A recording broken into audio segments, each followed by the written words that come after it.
কোনো রকম তাওয়া ছাড়া কিভাবে সরাসরি ইনফ্রারেড চুলার মধ্যে পারফেক্ট তুলতুলে নরম রুটি তৈরি করা যায় সেই ভিডিওটা নিয়ে চলে আসলাম। এখন তো গ্যাস সংকট দেখা দিয়েছে, অনেকেই বেশিরভাগ মানুষই কিন্তু এরকম ইন্ডাকশন ইনফ্রারেড চুলাগুলো ব্যবহার করে থাকে। তো কিছুদিন ধরে দেখছি সরাসরি এই রকম ইনফ্রারেড চুলাগুলোর মধ্যে রুটি তৈরি করা যায়, ভিডিওগুলো সামনে আসছিল, তাই আমিও ভাবলাম তৈরি করি আর ভিডিওটা আপনাদের সাথে শেয়ার করি যে রুটিগুলো কেমন হয়, আসলেও কি হয় কি না। তো আশা করি ভিডিও ভালো লাগবে, পুরো ভিডিওটা সাথে থাকবেন। প্রথমে আমি একটা বাটির মধ্যে দিয়ে দিয়েছি পানি, এরপর লবণ দিয়ে দিলাম আর কি আটাটা গুলে নেওয়ার জন্য। আপনি যেভাবে রুটি তৈরি করার জন্য আটা তৈরি করেন সেভাবে গুলে নেবেন।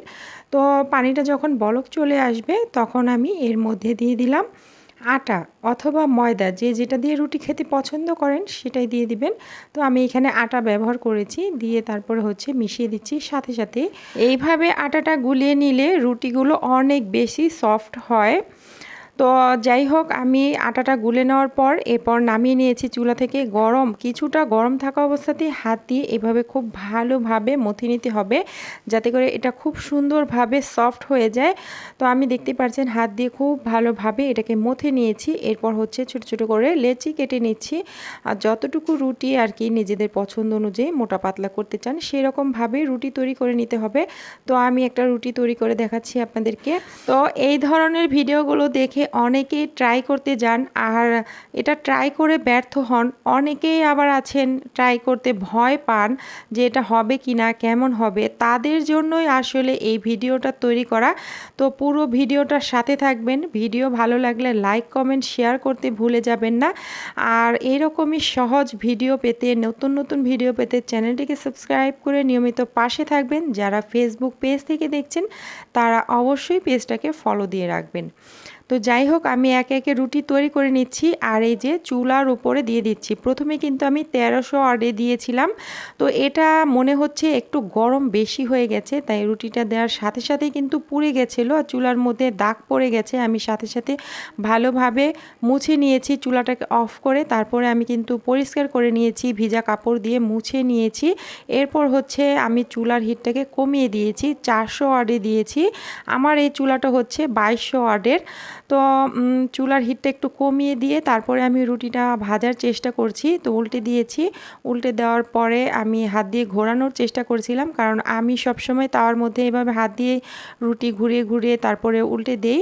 তো সেভাবে ট্রাই করেছিলাম। তো যাই হোক, আমি উল্টে দিয়েছি, উল্টে দেওয়ার পরে এই যে ভেজে নিচ্ছি, দেখতে পাচ্ছেন। তো মাশাআল্লাহ রুটি কিন্তু হয়, রুটি যে হয় না সেটা কিন্তু না। তো আমার মনে হচ্ছে যে এইভাবে রুটি তৈরি করলে চুলার মধ্যে একটু রুটিটা যদি লেগে যায় তাহলে দেখা যাবে একটু দাগ পড়ে যাবে। তো আমি আরও কিছু রুটি ভেজে আপনাদের দেখাচ্ছি। সাইডের দিক থেকে একটু রুটিগুলো কাঁচা থেকে যাচ্ছে, তাই ঘুরিয়ে ঘুরিয়ে তারপরে রুটিটাকে ভাজতে হবে। তো মাশাআল্লাহ রুটি কিন্তু ভালোই হয়েছে। এই যে, তো আমি একটা রুটি ভেজে নিয়েছি, আর যে যেরকম পছন্দ করেন সেরকমই ভেজে নেবেন। আমি একটু রুটিটাকে ভালো করে ভেজে নামিয়ে নিই, কাঁচা কাঁচা রুটি ভালো লাগে না। অনেকেই আছেন যে একটু হালকা ভাজা খেতে পছন্দ করেন। যাই হোক, পরবর্তীতে আমি চুলাটাকে একটু মুছে তারপরে আবার একটা রুটি দিয়ে দিলাম। দিয়ে দেওয়ার পর এই যে কিছুক্ষণ পর উল্টে দিয়েছি, এরপর উল্টে দিচ্ছি। আমি রুটিটা সরিয়ে দেখিয়ে দিয়েছি, একটু কিন্তু জায়গায় জায়গায় লেগে গেছিলো রুটিটা। তো যাই হোক, এই যে আমি উল্টে পাল্টে ভেজে নিচ্ছি। আপনারা ভিডিওটা একটু খেয়াল করলে বুঝতে পারবেন রুটি কিন্তু ফুলে উঠেছে। মাশাআল্লাহ রুটি কিন্তু ফুলে উঠেছে, বাট কিনারের দিক থেকে একটু দেখা যাচ্ছে কাঁচা কাঁচা রয়ে গেছে। তাই একটু রুটিটাকে ঘুরিয়ে ঘুরিয়ে এভাবে করে আমি একটু ভেজে নিচ্ছি ভালো করে। অনেকে আছেন এরকম একটু কাঁচা কাঁচা রুটি খেতে পছন্দ করেন, তাদের জন্য পারফেক্ট আছে। তো এটাকে ভেজে নামিয়ে নিচ্ছি। তো আরও কিছু রুটি আমি ভেজে দেখাবো। রুটি কিন্তু ভাজা হচ্ছে, রুটি যে ভাজা হচ্ছে না সেটা কিন্তু না, রুটি ভাজা হচ্ছে। তবে আমার মনে হয় তাওয়ায় যেরকম করে ভাজি সেরকম হচ্ছে না, আর এই যে চুলার মধ্যে একটু দাগ পড়ে যাচ্ছে। তো আমি একদিন ভাজছি, এরকম যদি একটু একটু দাগ পড়ে যায়, প্রতিদিন যদি রুটি তৈরি করা হয় তাহলে তো চুলার অবস্থা কাহিল। তো আপনারা যদি এটা ভাজতে চান ভাজতে পারেন, রুটি কিন্তু খুব সুন্দর হয়, মোটামুটি খারাপ হয় না। এই যে ফুলে উঠছে রুটিগুলো। রুটি কিন্তু ভাজা হচ্ছে। তো আমি একইভাবে কিছু রুটি ভেজে নিচ্ছি এভাবে করে। তো খুব বেশি জোরে আছে মানে হিটটা, যে চুলার হিটটা খুব বেশি বাড়িয়ে ভাজা যাবে না, তাহলে রুটিগুলো পুড়ে যাবে।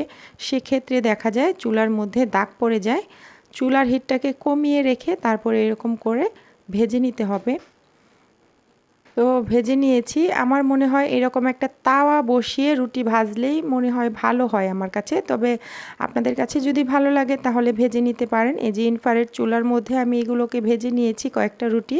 প্রথম রুটিটা একটু পুড়ে গেছিলো, পরবর্তীতে সবগুলো রুটি সুন্দর হয়েছে। তো এটা ছিঁড়ে দেখাচ্ছি কেমন হয়েছে। রুটিগুলো মোটামুটি খারাপ না, এগুলো খাওয়ার উপযোগী আছে। তো এরপরে হচ্ছে আমি তাওয়ায় ভেজে নিয়েছিলাম এই রুটিগুলো, একদম পারফেক্ট, মানে একদম নরম তুলতুলে আর ফুলকো হয়েছে। আপনারা নিশ্চয়ই ভিডিওতে দেখেছেন। তো আপনাদের ইচ্ছা মতো ভাজতে পারেন, চুলার মধ্যে একটু দাগ পড়ে যায় এই আর কি রুটি হয়। যাদের বাসায় তাওয়া নেই তারাই ট্রাই করতে পারেন এভাবে। আমি আজকে ট্রাই করেছি, আর কখনো ট্রাই করব না। আশা করি এই ভিডিওটা আপনাদের কাছে একটু হলেও ভালো লেগেছে। আজকের মতো এখানেই বিদায় নিয়ে নিচ্ছি। সবাই ভালো থাকবেন, সুস্থ থাকবেন। এতক্ষণ সাথে থাকার জন্য অসংখ্য অসংখ্য ধন্যবাদ। আল্লাহ হাফেজ।